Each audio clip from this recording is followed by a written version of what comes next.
आज की इस क्लास का उद्देश्य यह है कि पाठ्यक्रम में कौन सी रचना है और साथ में ही वहाँ से जो हमारे दोहे जो छंद कोर्स में है उनमें से प्रश्न कैसे बनाए जा सकते हैं और पिछली परीक्षा में कैसा प्रश्न पूछा गया उस पर भी हम चर्चा करें। नमस्कार प्यारे विद्यार्थियों, वरिष्ठ अध्यापक यानी कि सेकेंड ग्रेड हिंदी में आरपीएससी का जो पाठ्यक्रम है साथियों, उसमें एक पुस्तक यानी एक ग्रंथ वीर सतसई के रूप में हमारे पाठ्यक्रम में लगा हुआ है।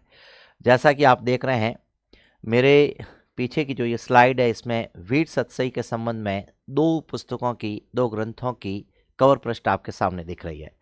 ये ऐसा क्यों किया, इस पर भी हम बात करेंगे। वीर सतसई से प्रश्न कैसे बनते हैं वैसा भी एक अभ्यास मैं आपको सिखाऊंगा। यानी कि आज की इस क्लास का उद्देश्य यह है कि पाठ्यक्रम में कौन सी रचना है और साथ में ही वहाँ से जो हमारे दोहे जो छंद कोर्स में है उनमें से प्रश्न कैसे बनाए जा सकते हैं और पिछली परीक्षा में कैसा प्रश्न पूछा गया उस पर भी हम चर्चा करेंगे। साथियों देखिए, वीर सतसई जो मैं ये कहूँगा कि पिछले कुछ वर्षों तक जो हमारे पाठ्यक्रम में थी वो कन्हैयालाल शहल और ईश्वरदान और पतराम गौड़ जो जिनके संपादक के रूप में थी, यानी जो टीकाकार थी, वो हमारे कोर्स में थी। पर अभी जो वर्तमान में पिछले 2 एग्जाम जो वरिष्ठ अध्यापक भर्ती परीक्षा के हुए हैं, यानी कि पिछला जो सिलेबस आया था उसमें और संस्कृत शिक्षा विभाग में जो है उसके संपादक नरोत्तम स्वामी, नरेंद्र भानावत और लक्ष्मी कमल की जो वीर सतसई की टीका है वो अपने पाठ्यक्रम में। वैसे मैं स्पष्ट कर दूं कि वीर सतसई के रचनाकार सूर्यमल मिश्रण हैं और वे ही दोहे जो वीर सतसई में 288 दोहे जो हैं वे, अगर इन दोनों ग्रंथों में देखें तो पहला अंतर तो यह मिलेगा कि उन दोहों का क्रम अलग अलग मिलेगा। यानी कि जो इसमें जो 20वां दोहा है जो अपने कोर्स में है वो इस नरेंद्र शहल और पतराम गौड़ वाले में अपने को 285 पर मिलेगा। कुल मिलाकर ये बात आपको समझ में आ गई है कि संपादक जब बदलता है तो दोहों का क्रम तो बदलता ही है, साथ में उसकी जो टिप्पणी है, जो व्याख्या है, वो भी थोड़ी बहुत बदलती हुई दिखती है। आगे बढ़ेंगे। वीर सतसई का एक दोहा मैं आपके लिए लेकर के आया हूं, 20 नंबर का दोहा, जिस पर अभी आरपीएससी ने थोड़े दिन पहले ही जो वरिष्ठ अध्यापक भर्ती परीक्षा हुई थी संस्कृत शिक्षा विभाग में, उसमें एक प्रश्न अभी आपको वरिष्ठ अध्यापक भर्ती परीक्षा में पूछा था। उस प्रश्न पर भी चर्चा करेंगे, उत्तर कैसे देना था, आगे आने वाले समय में प्रश्न कैसे आएंगे उस पर भी बात करेंगे साथियों। तो देखिए जरा, यह 20 नंबर का दोहा जो कि अभी जो पाठ्यक्रम में चलने वाली पुस्तक है। जिण वन भूलन जावता, देखिए ये अपनी राजस्थानी है। जिण वन भूलन जावता, गैंद गवय गिड़ राज, तिण वन जम्बुक ताखड़ा, उदम मंडे आज। उदम यानी वहाँ बहुत ही धमाचौकड़ी मचा रखी है। आज अगर देखा जाए, देखिए किसी भी रचना को जब समझना होता है तो तत्कालीन जो समय है उस समय में देखना चाहिए। ये 1857 की ईस्वी की घटना है।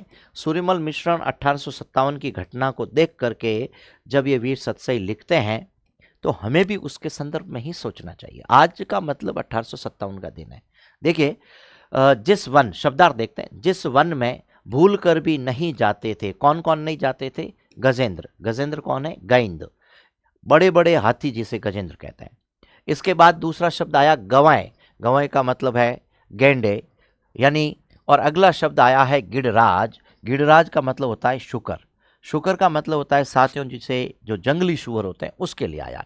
उस वन में गीदड़, जरा ध्यान दें, तीर्ण वन, उस वन में जम्बुक यानी गीदड़ जिसे हम श्रृंगाल भी कहते हैं। और यह प्रश्न आरपीएससी ने अभी पूछा था कि इस जम्बुक का क्या अर्थ हमको ग्रहण करना चाहिए, और आप में से अनेक साथियों ने ठीक तरीके से जवाब दिया होगा। जिन्होंने वीर सतसई नहीं पढ़ी होगी, नहीं समझा होगा इसकी व्याख्या को, उनको निश्चित रूप से जो है दिक्कत हुई होगी। अब यहाँ एक शब्द है ताखड़ा, जो शब्द आया साथियों, वो एक प्रकार से यह कहना चाहिए कि वहाँ उधम मचा रहे हैं, वो वहाँ मुस्तैद रहते हैं, यानी उन्होंने उस वन पर अपना कब्जा कर दिया एक प्रकार से जी। अब इसका जो अन्योक्ति अर्थ है, ध्यान रखिएगा, इसमें जो अलंकार है ये बड़ा जबरदस्त है, उसको भी हम आगे देखेंगे। उद्यत हो गए हैं, उधम धमा चौकड़ी मचा रहे हैं और मांड रहे हैं, मचा रहे हैं। ये मांडना, मंडे से मांडना, मांडना यानी वहां पर ऐसा कार्य वो कर रहे हैं। व्याख्या देखें, यह व्याख्या सिंह के संदर्भ में, लेकिन अगर सिंह के संदर्भ में है इसीलिए तो ये वन की बात हो गई।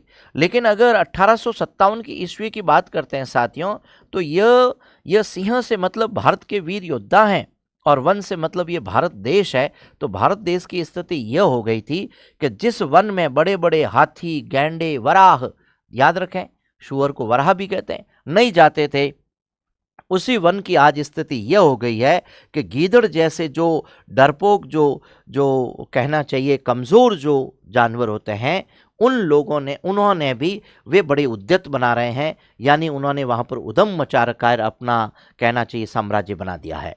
दैव गति से ईश्वरीय गति कितनी विचित्र है ये हमको देखना चाहिए। अब अलंकार का भी यहाँ पर जो है कथन कर दिया है। जो 20 नंबर का हमारा ये दोहा है, इसमें अन्योक्ति है।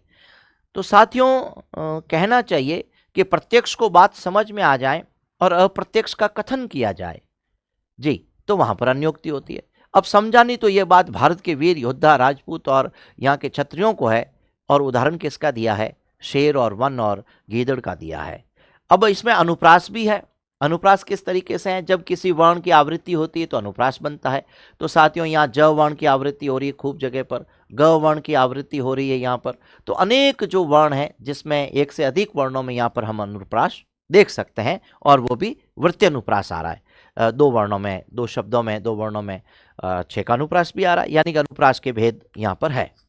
साथियों शब्दार्थ देखते हैं। अच्छा, अब ये जो मैंने पेज लिया है साथियों, ये हमारी अगर बात करें अपन रचना की, तो कन्हैयालाल सहल और ईश्वरदान और पतराम गौड़ ने भी इसकी जो कैसे व्याख्या की है, टिप्पणी की है, इस पर मैंने सोचा कि दोनों ही रचनाओं से अगर तुलनात्मक रूप से आपको बता दिया जाए तो शायद आपके ज्ञान में वृद्धि रहेगी और आपको बात ज़्यादा समझ में आएगी।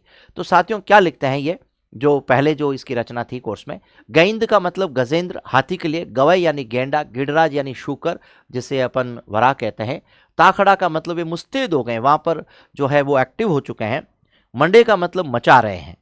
अब भावार्थ देखिए, जिस वन में गजेंद्र, गैंडे, शुक्रराज भूल कर भी नहीं जाते थे, उसी वन में आज श्रीगाल, श्रीगाल यानी कि जो शियार है या गीदड़ है, वे बड़े मुस्तैदी से वहां पर उदम मचा रहे हैं, यानी उन्होंने अपना आधिपत्य वहां पर कर लिया है। देखिए अब अपन टिप्पणी भी यहां पर देख सकते हैं। टिप्पणी क्या है? यह कि जिस वीर का कभी इतना आतंक छाया हुआ था कि बड़े बड़े योद्धा भी चूं तक करने की हिम्मत नहीं होती थी, उस वीर की अनुपस्थिति में आज कायर भी शेर बन बैठे हैं। ये बड़ी इंपॉर्टेंट चीज है। आगे बढ़ते हैं। बड़ी मार्मिक और अवसाद भरी उक्ति है साथियों। ये किस तरीके से है ये अवसाद और मार्मिक, कि किसी देश के वीरों की दुर्दशा होने पर देश की यह हालत होती है कि सन 1857 की गदरकालीन परिस्थितियों की और कितना चुभता हुआ संकेत जो है सूर्यमल मिश्रण हमको करके बताते हैं। यानी कि आपकी स्थिति यह हो गई है कि जिस जगह पर आप राज करते थे, आज आप वहां पर अपना साम्राज्य खो चुके हैं, आपकी स्थिति बदल चुकी है। इतने मार्मिक चुभते हुए दोहे सूर्यमल मिश्रण ने लिखे साथियों, लेकिन अफसोस की बात यह कि 200 इतिहासी दोहे लिख करके उन्होंने वीर सत से समाप्त कर दी। क्यों? क्योंकि 1857 की क्रांति का यह हमारा स्वतंत्रता संग्राम का पहला जो प्रयास था वो सफल नहीं हो पाया, कारण कि माँ भारती के सपूत उस समय जागृत नहीं हो पाए और हमें वो स्थिति नहीं मिल पाई जो मिलनी चाहिए थी। साथियों मेरा ऑनलाइन संवाद नाम से जो है टेलीग्राम चैनल भी है और एक एप्लीकेशन भी है संवाद क्लासेस से।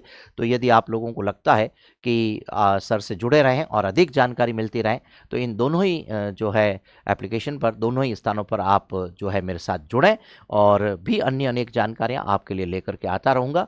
तो चैनल को सब्सक्राइब करें, लाइक करें साथियों, और अपने दोस्तों को भी इस प्लेटफॉर्म पर जोड़ने का प्रयास करेंगे। फिर अगली क्लास में और नई जानकारी लेकर के आऊँगा। तब तक के लिए नमस्कार, धन्यवाद।